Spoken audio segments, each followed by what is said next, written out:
like my penis. It's not the biggest penis in the world, nor is it the smallest. It does its job, and I'm fine with that. I enjoy it.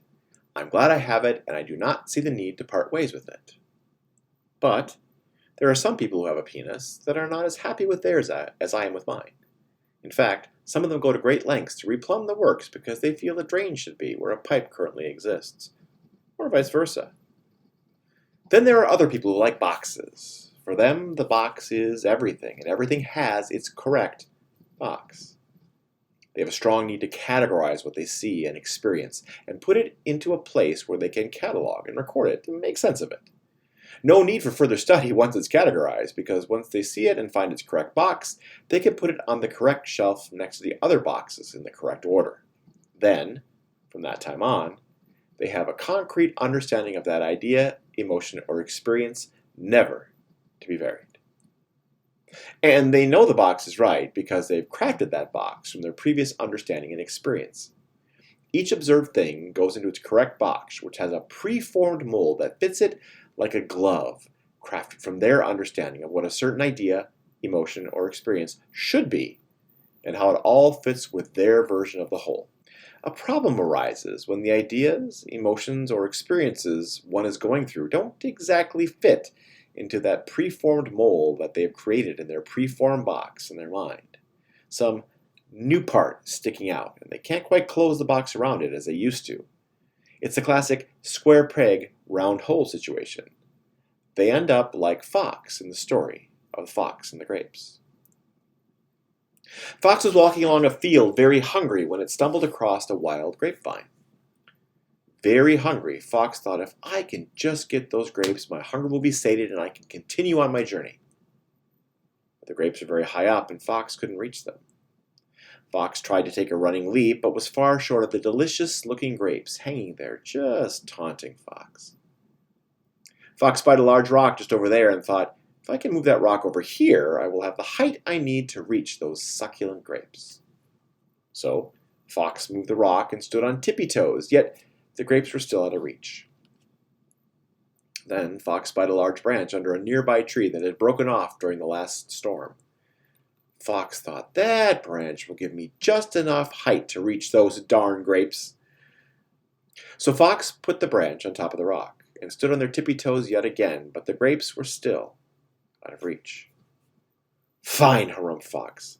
Those grapes are sour anyway. I'd be a fool to eat them. And Fox sauntered away very scornfully. Sadly for the fox, those grapes were the tastiest and sweetest in the land. When people are presented information that clashes with the way they see the world, it can put them in a state of cognitive dissonance.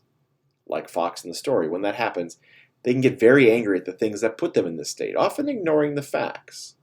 They try desperately to shove the box closed anyway, oftentimes convincing themselves that the box is closed even when it's clearly not. Preformed boxes, or ideas, or beliefs make it easy for people to remain in their comfort zones. God forbid something enters their world and shakes the foundation of that comfort zone.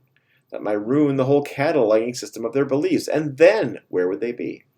One box some Western-minded people really have trouble closing is the box in which we define our gender identity and sexes. The idea that there's only male and female, penis and vagina, is something they hold tight as the reins of a runaway horse. They state science and fact shows there's only two sexes, conveniently ignoring the research that refutes this. In the October 2018 issue of Scientific American, author Claire Ainsworth shared this story from geneticist Paul James. A 46-year-old pregnant woman had visited his clinic in the Royal Melbourne Hospital in Australia to hear the results of an amniocentesis test to screen her baby's chromosomes for abnormalities. The baby was fine, but follow-up tests had revealed something astonishing about the mother. Her body was built from cells from two individuals, probably from twin embryos that had merged in her own mother's womb. There was more. One of the sets carried two X chromosomes, the complement that typically makes a person female. The other had an X and a Y. Halfway through her 5th decade and pregnant with her 3rd child, the woman learned for the first time that a large part of her body was chromosomally male. When presented with information that contradicts their beliefs, they go right off the deep end, and not quietly. From their binary perspective, there are only two sexes. Now, I have had many transgendered friends over the year and known many people who are non-binary. They've told me that they don't feel like they're in the right body, or for some reason, they feel more feminine than masculine and are more comfortable identifying that way. For some, it just depends on the day. I understand that is how they choose to be in this life, and it's none of my business. I might not understand it because I feel differently, but I have no right to insert my belief structure on their lives.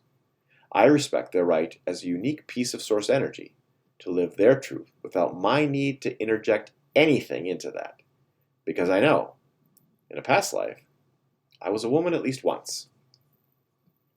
During a past life regression, I was brought down a hallway with thousands of doors. Each door led to a past life I had lived. I was asked to pick the door that would help me most in this life. Open that door and walk through. When I walked through the door, I found myself standing in a forest. It felt like Germany. When I looked down, I saw I had white shoes on my feet and a blue summer dress. I was carrying a basket, out picking wild herbs, used for potions and healing. Huh. That was something I didn't expect. It didn't fit into the box in my head for who I might have been. But instead of acting like I just ate some sour grapes, I leaned in to the revelation. As I read about other people's past life regressions, I came to understand that we've all been other genders and sexes in previous lives. During a reading with a medium, chatting with one of my dead people, talking about relationships on the other side, the statement was made that genders really don't work like that over there. There isn't a difference and a differentiation of male and female, as there is in this three-dimensional space. In spirit, your energy, both masculine and feminine. Your soul is non-binary. We all have been many things in our past incarnations, including varying genders and sexes.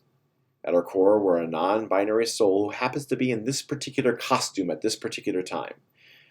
Our meat suit and its respective plumbing that we wear is only for the short period of this time in the eternal story of us. Our spirit, the part that exists beyond time, the real us, is both male and female, and neither male nor female all at the same time. Why are we so hung up with putting people in boxes that don't fit how they resonate? When you have a healthy relationship with your penis or vagina, either original packaging or remodeled, you find no need to judge anyone else's relationship with their penis or vagina. In fact, when you love yourself for who you are and what you are, as who you are and what you are, you realize other people's ideas of who and what they are truly none of your fucking business.